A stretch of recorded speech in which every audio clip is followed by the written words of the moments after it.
Hi and welcome to the awesome talk of SEO Franz. He will tell you about diversity of content, and I would say, Franz, take it away.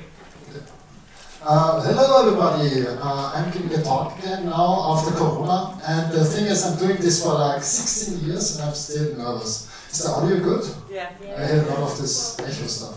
Okay. If I talk too fast, then just make funny faces. Okay, hello everybody.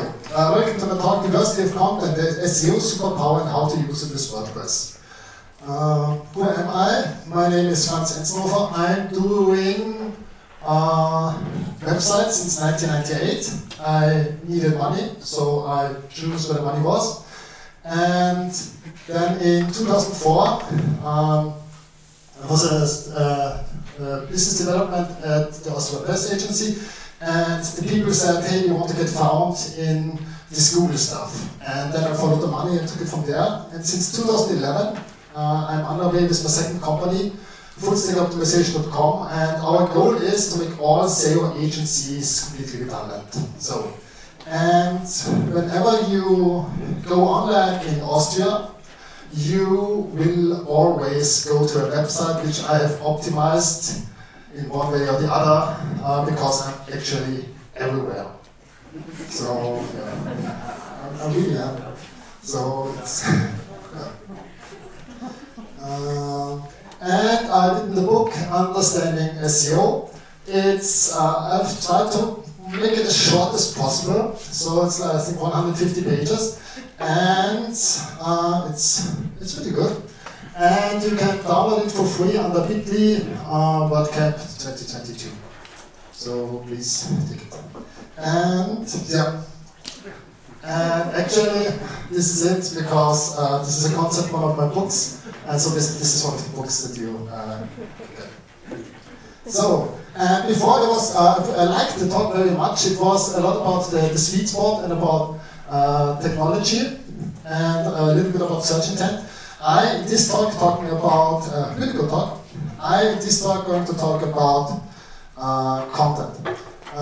In general, what I do SEO, and I really love WordPress. So for a lot of, when a company is just starting off, and they have an editorial approach, or they have a web shop approach, then I always say choose WordPress.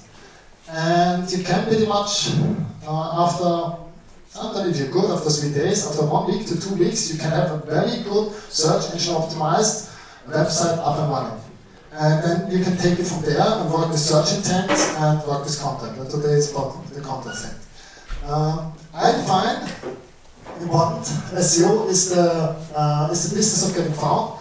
So it's really about only do SEO when you're getting found. And I think, most of you have been here for the last talk, I will not talk about this too much. So, and today is about content. So, one thing which always comes up when we talk about content, and it's still a major misconception, is the question on German, wie viel muss ich denn schreiben? Or how much content do you need? How much words do you need to write? And this comes, so what do you think? How much words do you need to write for a page to be seen as search engine optimized? We get good found in Google. Any guesses?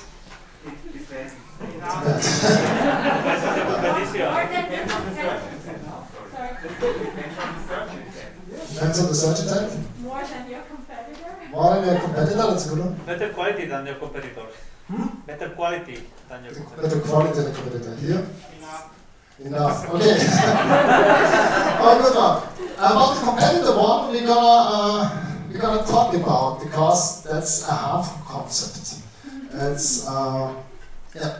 So if you Google about SEO, how many words, you get answers like this. You need to be 600 to 700 words per page, and it's like a Forbes article. And when you go further, when you open up these snippets, then you see 500 to 7 words that you need. And if you go down there, you see 1,000 words, 2,500, and up to 9,000 words. So basically, this is the answers that you get. And Yeah. Gets even worse again, 2,300, 500, and then a big one, 2,100 to 2,400. It's, so what's the learning here? The first thing is really, you cannot Google search engine optimization, as strange as it sounds. Because, yeah, it's here. If I Google SEO, how many words, you actually get like 49 million results. In general, if you Google just for search engine optimization, you get like 3 billion, 300 millions. So, and actually the thing is, what you have to know is, everybody now talks about fake news, but we search engine optimizers, we invented the concept. Because what's happened is, Google, the so-called Google algorithm, and I think it's even harmful to see this algorithm. The so-called Google algorithm was a black box. And in the beginning, there wasn't any data, there wasn't any Google Search Console, and there wasn't any real documentation. So actually, we could take this black box that nobody could look into, and we can make hypotheses. This worked because of this worked because of this worked because of this. But this was all verification based. So actually we always looked at hypotheses, and then we actually said this works so that it's true. So we built up, and then we wrote a blog post about it, and then this blog post referenced each other again and again and again. So it was a verification bubble, and verification bubble nowadays it's called fake news. So, what can you do when we talk about, especially about content? It's this very technical concept. It's read the fantastic menu. Read the fantastic menu. And when we talk about content, this is the manual that you should read. Who here knows the human quality radar guideline by Google? Hands up. Here, a few of them. So, the human quality radar guideline is a general guideline. I downloaded it. It's free to download, and I'll open it here. So, and actually, it is a huge documentation with going down, 172. So, what's it used for? Google is a huge machine. And in the end, Google, with every visit, with everything Google indexes, and with every time you use Google, Google is learning again and again and again. So, but seeing to see if the user was happy. But if in the end, this self-learning algorithm by Google is optimizing towards a number. But Google is clever enough to know if a machine is optimizing towards a number, we must always make sure if that number is still correct. So they have a quality approach, a quality layer. Whenever they do bigger changes to the so-called algorithm, they show this specialized experts, also called students, which get trained by this guideline. And they have a special interface. And to see if what the algorithm actually wants to achieve from a quality perspective, if a human, an expert human, would also see it the same way. And they can actually then in this interface give this quality feedback. This is the human quality rating guideline. So whenever you have to ask yourself, is it good content, is it bad content, and just download the guideline and read it. It's 170 pages. It becomes a little bit repetitive after the first 70 because they get always in smaller more details, but the first 70 pages are really, really good. I actually made a lot of the editors of the Deutsche Presseagentur, I made it read it because they had so many wrong conceptions, so the homework was just to read it. So back to the presentation.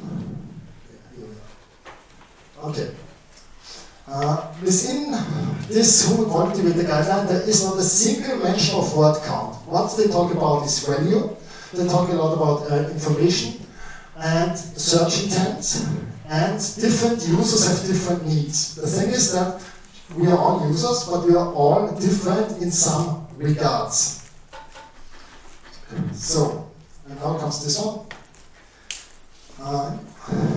I hope most of you have this on your line because I realized it's not as good if it's just on the big screen. If not, you will get some more. And in the end, what you have to realize about Google, Google is not the content itself, is only a very small part of the optimization layer. Even the technical part is just a small part. The biggest part is the actual search intent of the users. This user, okay, let's go to the question first, and then it makes sense. So, today is Saturday. How often did you Google this week? Okay. Anybody has a number? One. Or you can answer so many times, like Google Every day. today. 20, 30 times a day. The thing is, I always get lost when I get this question, and I answer why. Because the thing is, okay. Second question. What's the last thing before the last thing that you Googled?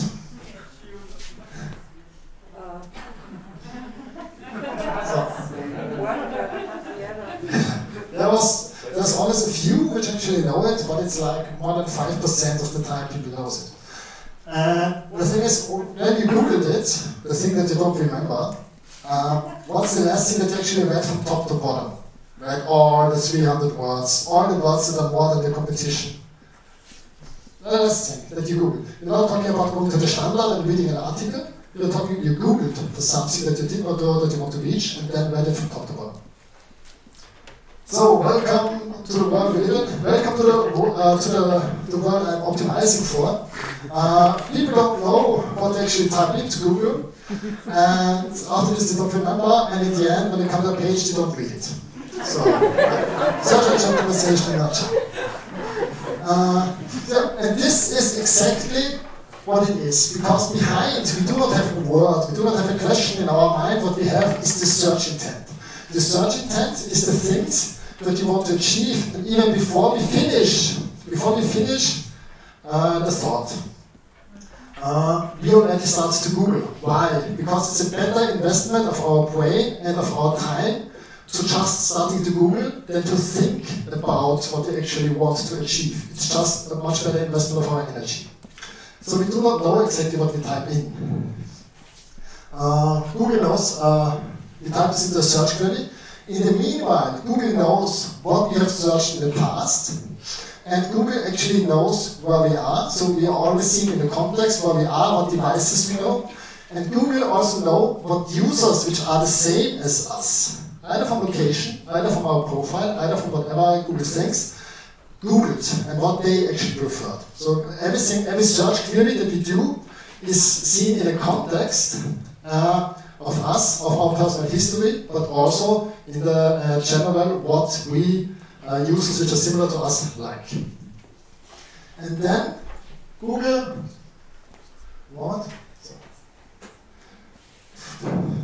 we type this into Google, Google shows something, and then actually the traffic goes up to the actual page. The technical stuff is solved, so all the stuff is indexed and crawled and whatever. So, and now we come to this page. And here, Google now sees the user will not read all the funny, all the good, all the super words. What do you do when you actually come to the website? What's the thing you do? Diagonal. We fetch information snippets out of it. We fetch information snippets out of it. And this, based on this, sometimes we have even if we then read the article from top to bottom, which seldom happens, but even if we do it at first, we need to have the commitment. We have the scanning procedures see that we actually want to take this in. So we scan before. And yeah. So okay, I already told you this, sorry. So optimize, and and I'll tell you later comes exactly how I recommend to do it. Don't optimize the article for words, or even for our words, or even for the information, or like a lot of sentences, but for the scannability and for offering information as fast as possible for the users. And all the users are different. Some of you, who likes online videos, like watching videos, YouTube? Yeah, there. Where do you find the time? Really? I hate videos, they're a waste of my time.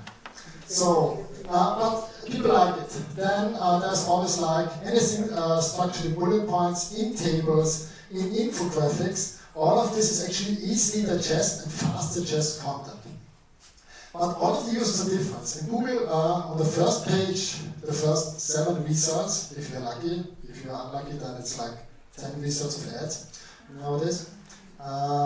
In the first page, which is usually like 7 organic unpaid results, Google is looking for diversity. Diversity means, as all users are different, best show different kinds of content. Show pages with images, show pages with tables, show pages with bullet points, with infographic, with videos, stuff like this.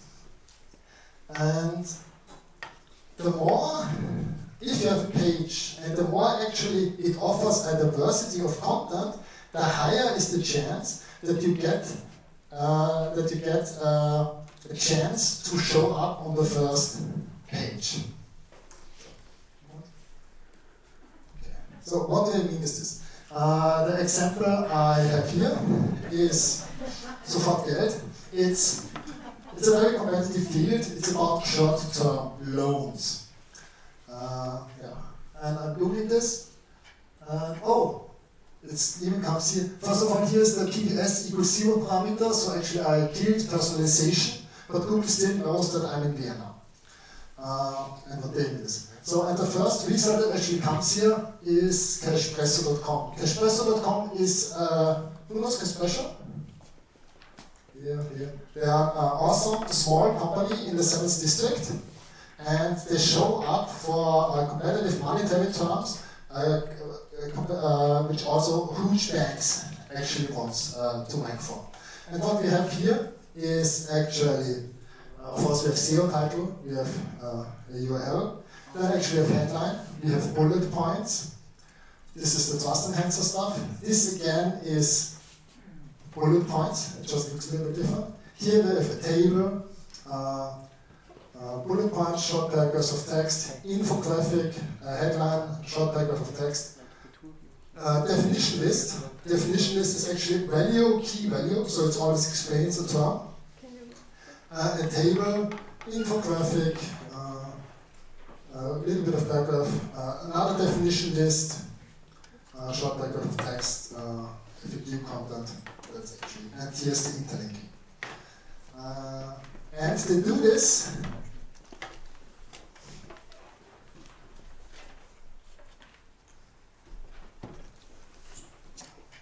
And they do this actually, bullet points. There should be a table.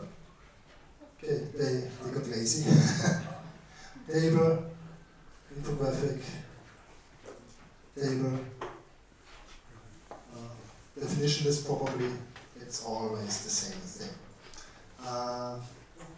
Another.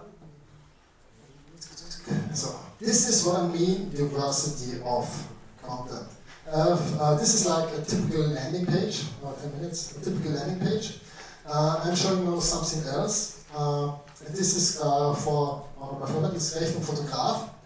And this is actually an article now, and the article has a headline, an image, short paragraph of text, a conversion element, a bullet point list, an infographic, and a table, and then some interlinking. So, and I could show you a lot of other examples. And here's the thing, when I actually want to show up for something really competitive term, what I do is I make the fastest page possible. Speed is unbelievably important. The fastest page possible, and a huge table, a really huge table. The thing is, most of the time, in the first 10 results, there isn't a page with a huge table. And because the page is fast, it's low risk for Google to send traffic. And because of this, we show up for, in no time, very fast. So, going short back here. So, the thing is here, by the way, diversity of content is very important. You have a fast web page, that's the WordPress, a fast page, and offer diversity of content, and the Yoast SEO plugin also helps. Then you will show up. The thing is, with all technical SEO and content SEOs, if the user comes to your page and thinks your content is crap and bounces back to Google, you will not have the traffic for long, because Google is very good into measuring the user behavior. And if you have a page which just for a few users shows the search intent doesn't get fulfilled, whatever you do, you will not have the traffic long. The thing is, a wall of text, 900 words, more than the competition, 200 words, 9,000 words. A wall of text is a bad user experience. It just doesn't work. So, and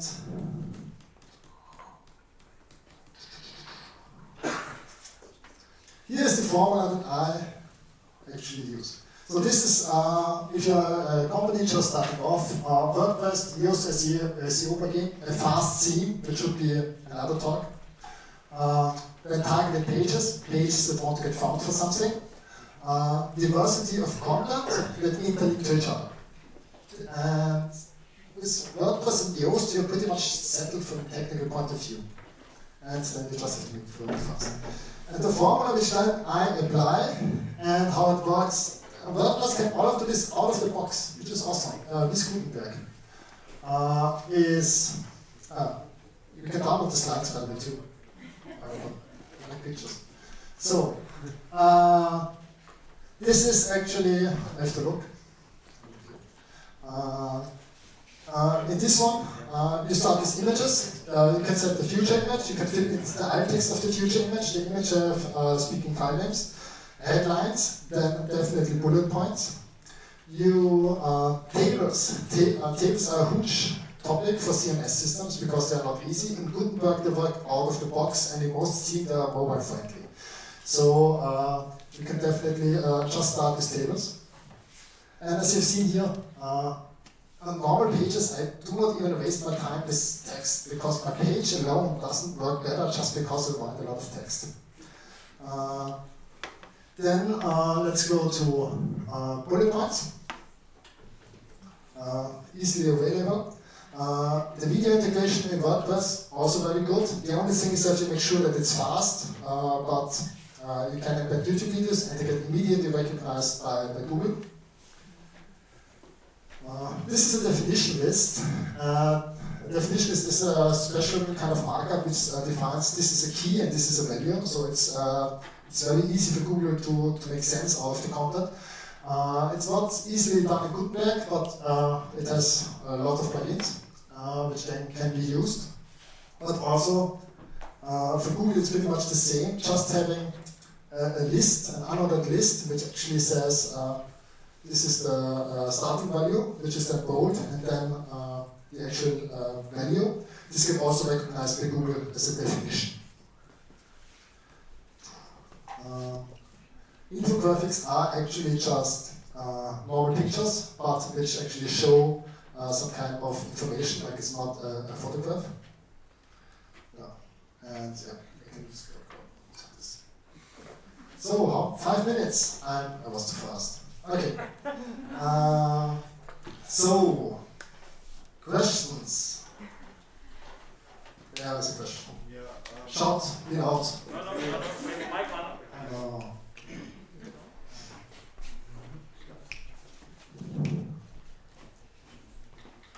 People? Yeah, that was the first.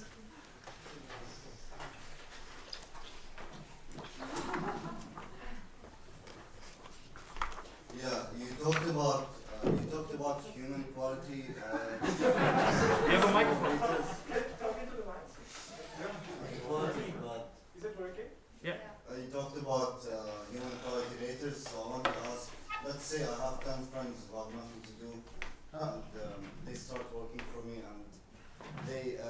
rate my website using some SEO. So actually they would need to work for a sub-company for Google, and then 10 of them would actually work for them. That's an interesting vector. But the thing is, they get actually queries. Or they get topics, and they need to evaluate this. So there would be the high chance that actually their task to weight it would be your business. So, and on the other hand, it's just a quality mechanism. And sure, it involves humans, you can probably manipulate it, but I do not see it as a very good investment of your time. Just get your friends to create good content, which would be better. Something else is, everyone knows that Google listens to us. Sometimes you say something, and then some other day you find an advertisement on Facebook for the same product you were talking about, right? Did it ever happen to you? Like, let's say you think about buying a headphone. I think that the thing that you think that Google actually listens in. It does. No.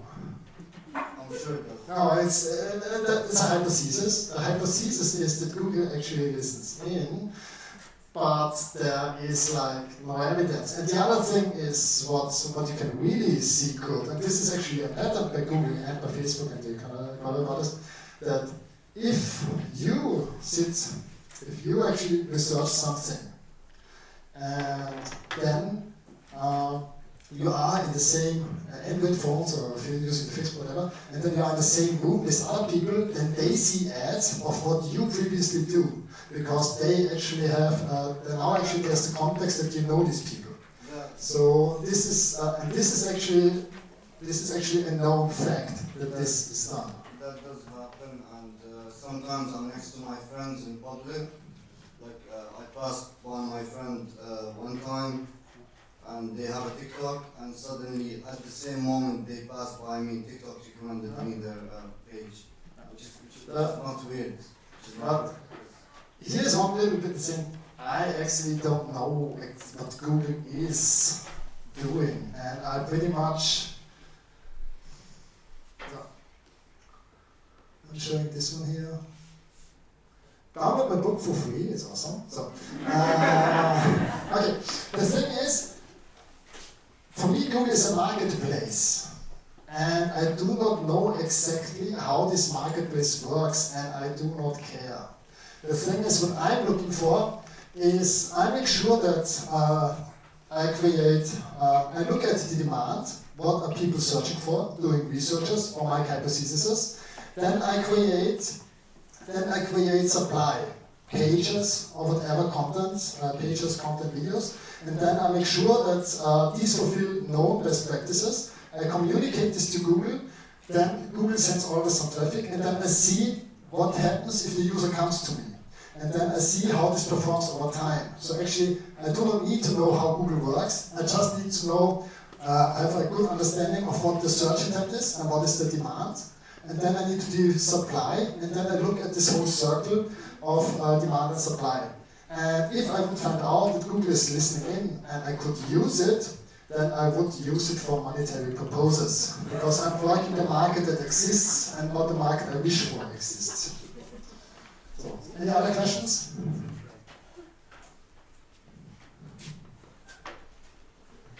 Yeah. We get a microphone, they like microphones here. In your experience, how important is this schema or metadata stuff for the things you say? Because that's also structured information and a bit similar. There was in the technical talk, there was like a little bit about schema.org. First of all, there is a lot is about which snippets. Which snippets actually means when you supply, in example, price information, then the snippets on the front end in Google changes, which might rise the click-through rate. So actually, then this is very good. In general, there is, for Google there are specifications. I'm just an overpaid reader of Google specifications. There's a Google specification for what schema.org they support. And Mike actually, and then everything of those that they support, I actually use. All the other Schema.org I do not care about, because I did it implement, I did not see anything. So if you are an article page, if you have an article, use news article Schema.org. If you have products, use product Schema.org. If you have events, use events Schema.org. But otherwise, I don't care about Schema.org. For me, this actually goes more into the way of technical optimization, not content optimization. Any other questions? There's one.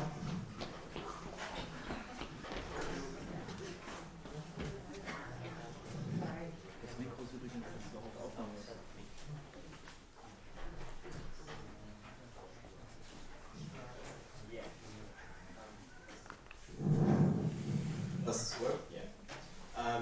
I would be interested in your opinion on creating content for zero search terms.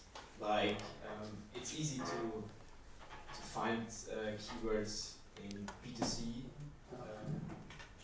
niches, like fashion or finance, but if there are B2B niches, it's often hard to find keywords with measurable search terms. Yeah. So does it mean I shouldn't even create content around those topics at all, even if I know that some people might be searching for it? Okay. Very good question. And I actually do hardly any search demand research with hard numbers. Because the thing is, the numbers you get out of Google, AdWords keywords tool,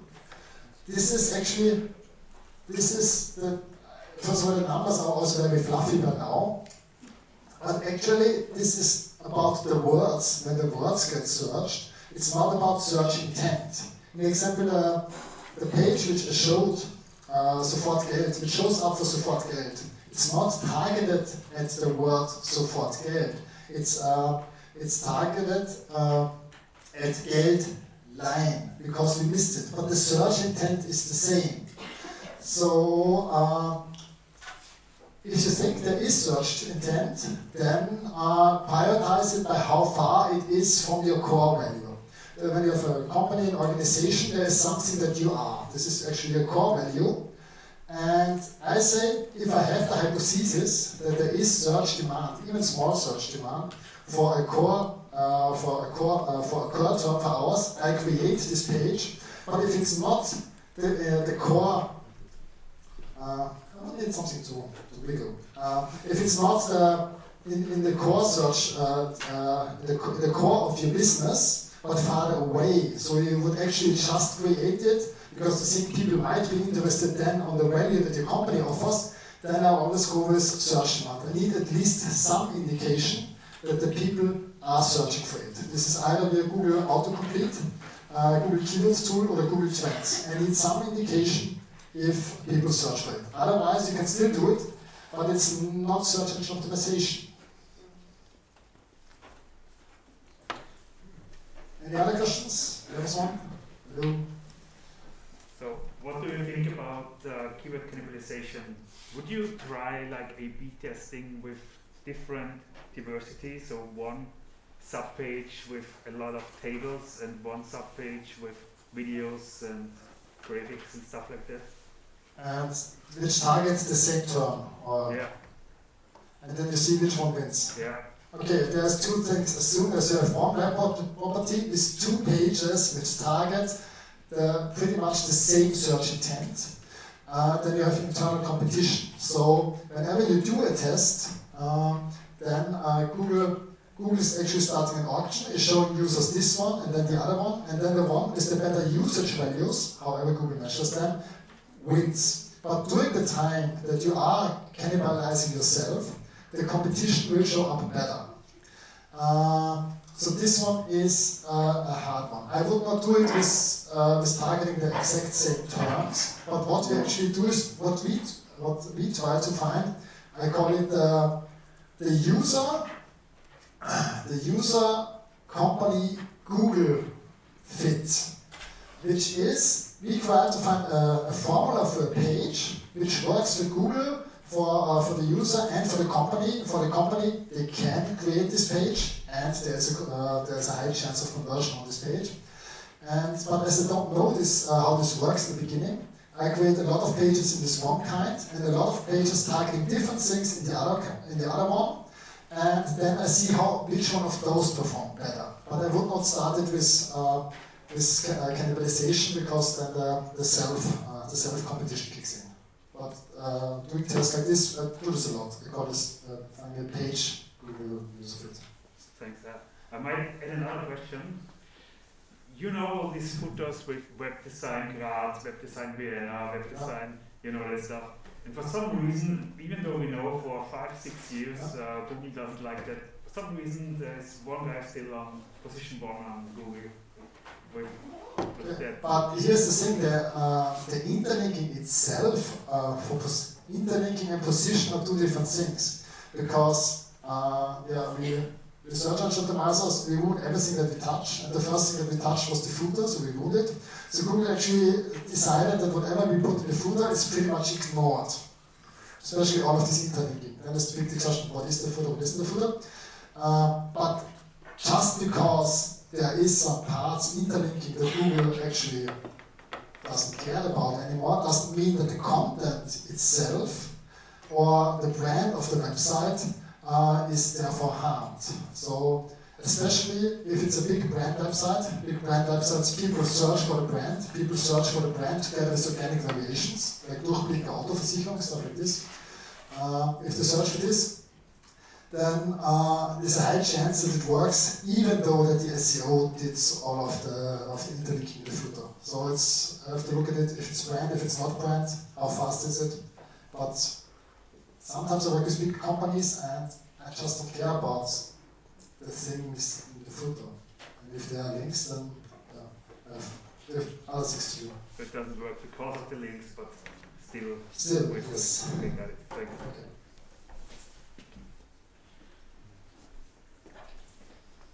There's one more? Okay.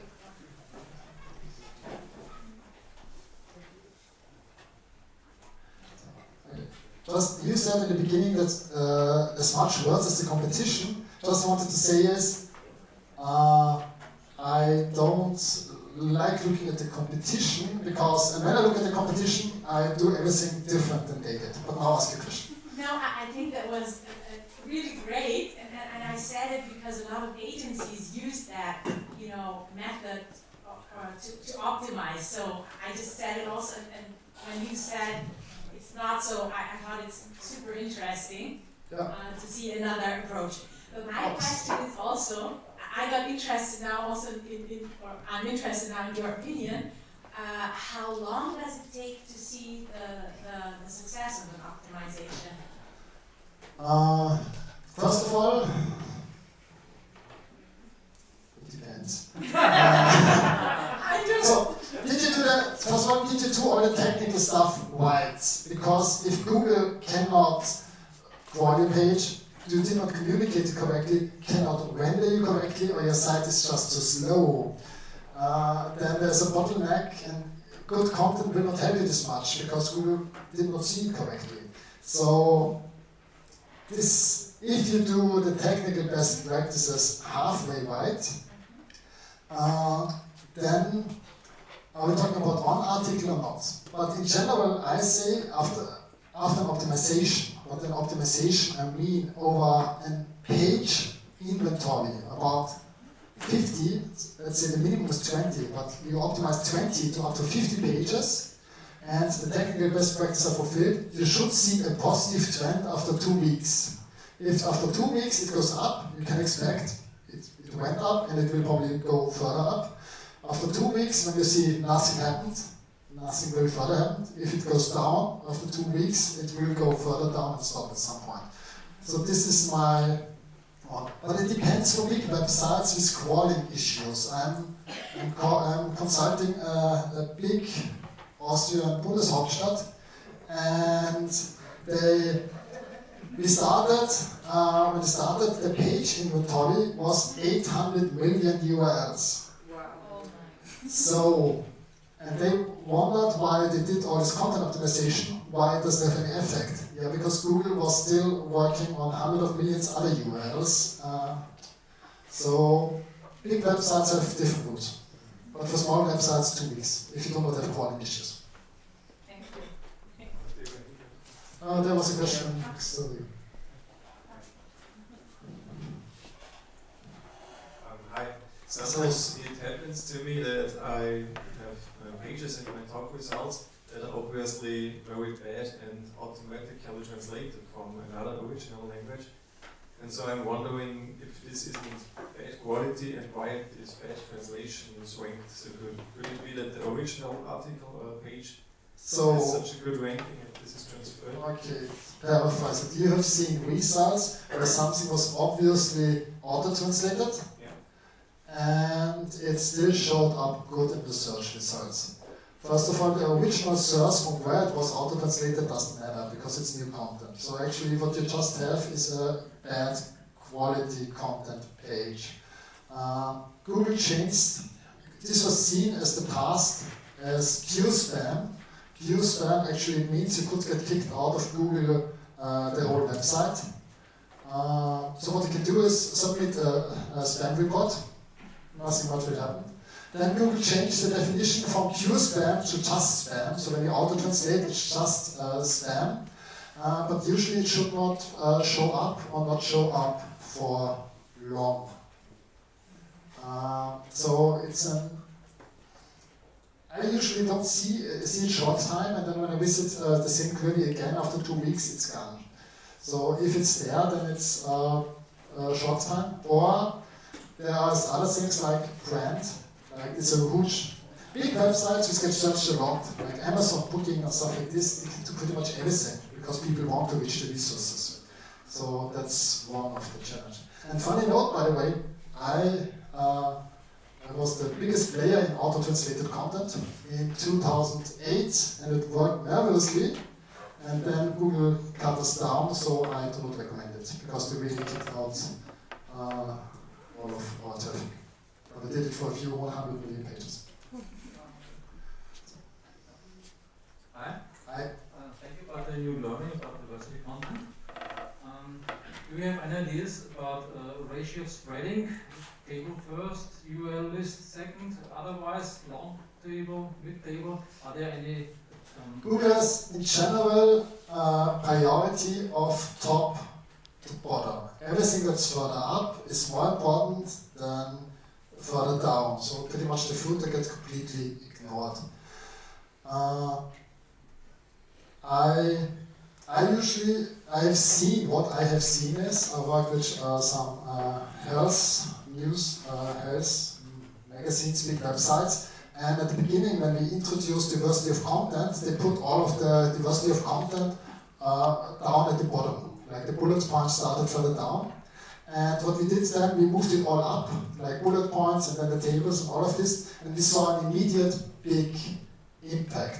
But I cannot, so for me it should be further up, but I cannot give you a fixed priority, you cannot do it.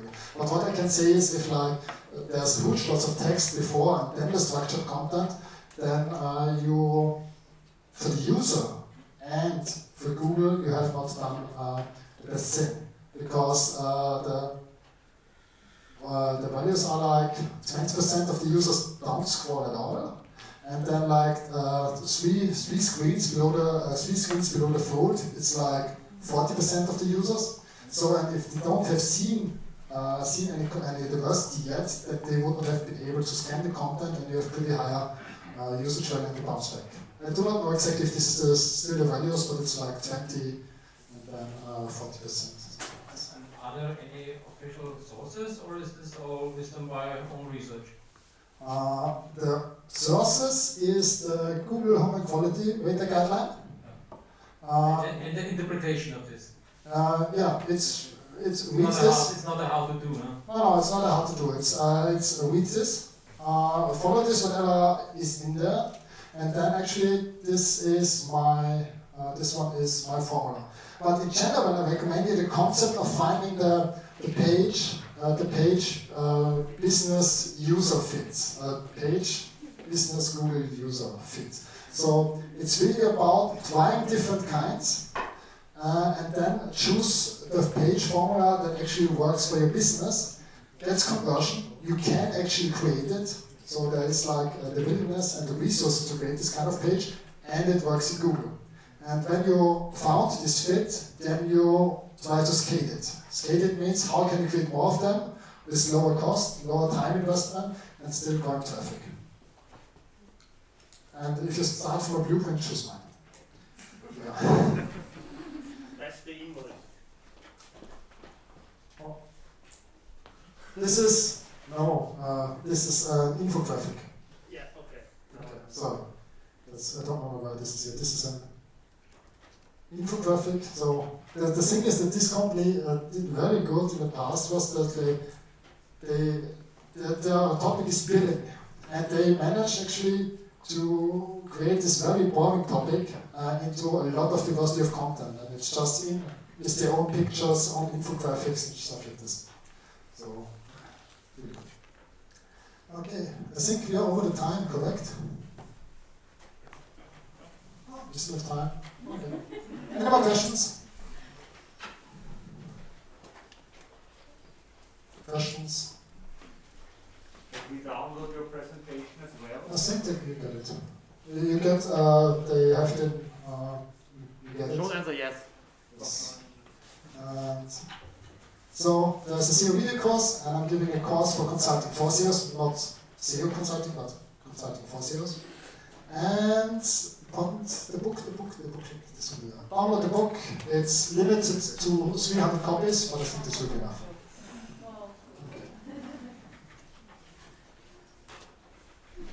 There's a chance you can otherwise approach me here down and talk with me about it.